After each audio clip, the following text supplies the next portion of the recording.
Now, one thing we had to deal with is all the water that drains from the surrounding yards onto the driveway. Once it hits the driveway, it's draining toward the house. But then against the house, we had that draining toward the center here to a little swale we've created right down the middle. This takes water along here, exits out the back, now to the wetland.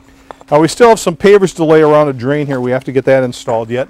And then we have to finish up the front part of the driveway. But after that, we're ready for sand. When you're setting your pavers, you want to make sure to have them a little bit higher than your garage, steps, or street because of the final compacting. We'll be doing 2 passes here. The first one with no sand, which is going to really help lock the pavers into our bedding sand. But of course, with the compacting, you do lose a little bit of height, roughly about 3/8 of an inch. And you want to make sure you allow for that when you're setting your grade. For our next pass, we're going to be spreading down some sand first. Now, not just any kind of sand. This is what they call palmaric sand. When this settles into the cracks and it gets wet, it sets up really hard, not like ordinary sand. That's because it actually has some binders in it. So we want to take the sand and distribute that around the driveway as evenly as possible. And then we'll kind of sweep it around, trying to work it into all the different cracks. Once we start compacting, it just kind of vibrates everything enough so all the sand kind of drops down into the cracks and just really locks everything into place.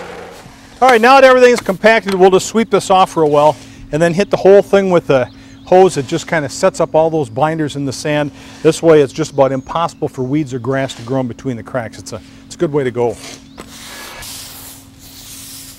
We finished all of our setting, cutting, compacting, and sanding. Now we're just about ready to wrap up all the work on the patio and driveway.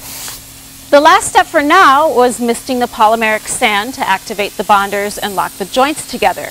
It takes a delicate touch because you want to make sure you thoroughly moisten the joints, but not spray it so hard and fast that you're going to risk washing away any of the sand.